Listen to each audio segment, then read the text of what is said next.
Good Sunday morning, everyone, and welcome into today's daily Bible reading for November the 20th. Today we are reading together in Proverbs chapter 4.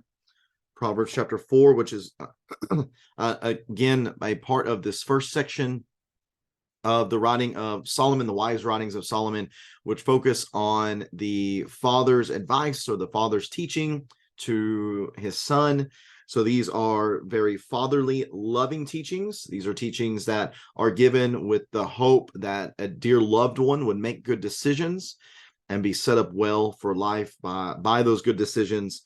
We're going to look at, first of all, in this first section, the father's example, talk about the need to pay attention to what? To the father's discipline, good instruction, teaching, commands, and all of it is centered around the blessings that doing this will allow wisdom to give them. There's going to be a section, verses 10 through 19, which talk about two different ways of life. There's the way of the wise, and then there's the way of the wicked. And the text is going to finish out by looking at the benefits of living according to the way of wisdom. So let me go ahead and get the text up on the screen for us, and we shall get to reading.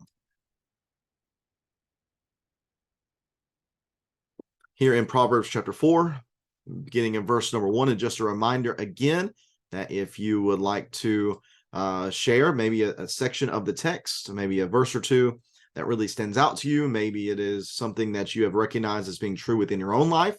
Maybe you have a good success story of, you know what, I did this, I listened to this wisdom and it turned out well for me. Or maybe you want to share where maybe one time you didn't listen and something negative happened and you want to use that as an encouragement to others. Please feel free to share in the comment section, either on Facebook or YouTube, and would love to have a conversation with you down there and talk some of those things out. Here in Proverbs 4, in verse number 1, listen, sons, to a father's discipline, and pay attention so that you may gain understanding. For I am giving you good instruction. Don't abandon my teaching. When I was a son with my father, tender and precious to my mother, he taught me and said, your heart must hold on to my words. Keep my commands and live. Get wisdom. Get understanding. Don't forget or turn away from the words of my mouth. Don't abandon wisdom, and she will watch over you. Love her, and she will guard you. Wisdom is supreme, so get wisdom. And whatever else you get understanding. Cherish her, and she will exalt you. If you embrace her, she will honor you. She will place a garland of favor on your head. She will give you a crown of beauty. Listen, verse number 10, my son, accept my words, and you will live many years. I am teaching you the way of wisdom. I am guiding you on straight paths. When you walk, your steps will not be hindered. When you run, you will not stumble. Hold on to instruction. Don't let it go. Guard it, for it is your life. Keep off the path of the wicked. Don't proceed on the way of evil ones. Avoid it. Don't travel on it.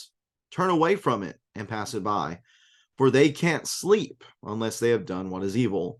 They are robbed of sleep unless someone makes someone stumble.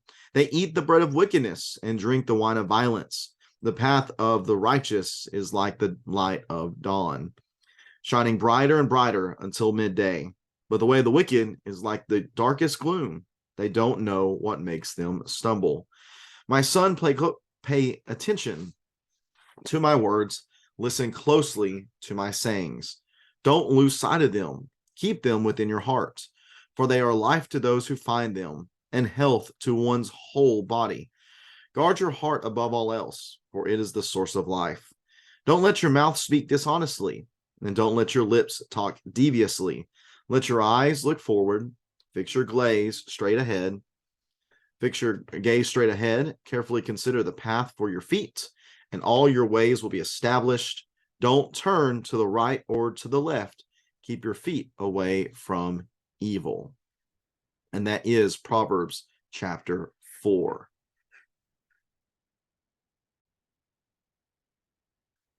Here, beginning at the top end of this chapter, again, the focus is on a father's teaching toward his son. So father's discipline, as I mentioned, is good instruction, is my teaching, is my commands, and it is all for the purpose of verse number 5 of getting wisdom and getting understanding. Well, what are the benefits of wisdom? Look in verse number 6 here. Again, wisdom is personified in the female tense. Don't abandon wisdom, for she will watch over you. You need to love her. She will guard you. Wisdom is supreme, so get wisdom. Whatever else you get understanding. Cherish her. She will exalt you. Embrace her, and she will honor you. She will place a garland of favor on your head, and she will give you a crown of beauty. Again, every single one of these descriptions of wisdom and what wisdom does is very much positive in nature. Why? Well, because wisdom, as the text progresses, is going to help you to avoid the wrong way of life. Avoid the wrong way of life. As we're looking at this text here, we see there is the path of the wicked that is mentioned in verse number 14. And then there is the straight paths that's mentioned in verse number 11. So there's the straight paths as opposed to the wicked paths. For those who live according to wisdom, they will be on the straight path. Listen, my son. Again, listen. We see listen on a number of occasions. Verse number 1, listen. Verse number 10, listen. Verse number 20, listen. This is going all the way back to chapter 2, actually, where we talk about those 3 things that are needed: humility, desire, and effort to obtain wisdom. Listening is mentioned in verse number 2. We're willing to listen. We desire to listen and to learn. So if you listen to wisdom, if you listen to these ways of wisdom, you will stay on the straight paths. Your steps will not be hindered. Verse number 12. Let's see here. It is your life in verse number 13. And what we'll do, verse 14, is will help you keep off the path of the wicked. Now, thinking about the paths of the wicked here, it's very, again, as positive as listening to wisdom is, being on the paths of the wicked is that negative. Because here's the thing: whenever you're on the path of the wicked, you cannot sleep unless you do what is evil. I think about verse number 17, that they eat the bread of wickedness and drink the wine of violence. So there's sleeping, there's eating, there's drinking that's mentioned here in this particular section. And this tells me that these individuals are consumed by wickedness. Wickedness sustains them. It helps them to be fulfilled, and it helps them be happy and feel like they're doing what they need to do. Wisdom does not lead us to behave in that type of way. No, wisdom helps us to stay off of that path so that we can do what is right. And it all stems, as we get into the final section of verse number 20, down through the end of the text, verse 27, it all stems from the need to make sure that we keep them within our hearts. The heart is a big issue here. The heart's a big issue all throughout the Proverbs. And what I've done in my Bible is anytime I see something about the heart, I actually draw with one of my handy dandy colored pencils. I draw a little heart out beside it just so I can identify that really quickly, because the heart is where everything stems from. The heart is the source of all things. But notice there are some specific things that are mentioned here about the heart, things that stem from the heart. Yes, there is the heart, but there's also your mouth that's mentioned. Your lips are mentioned. Your eyes are mentioned here as well. Your feet are mentioned too. All of these things stem from what is within our hearts. So the conclusion then is, if we make sure that our hearts are what they need to be, if within our heart we are storing up wisdom and understanding, good instruction, good teachings, good commands, if we're doing those things, if we're storing up those things, then our eyes will do the right thing, our mouths will do the right thing, our feet will do the right thing. Everything will be better off. Again, there are just very real, practical, positive benefits that come from being a people who are dedicated to striving to understand the wisdom of God. And that's what a good read through the Proverbs is going to help us to do. It's going to help us to see this wisdom, to understand this wisdom, and then to take that wisdom and to apply it to how we live. So I appreciate you tuning into this daily Bible reading. We're continuing to make our way throughout this first section, chapters 1 through 9, the fatherly advice that is mentioned here. Again, it is advice to a loved one. These are things that anybody who loves somebody else will be willing to share with them. Share with them wisdom.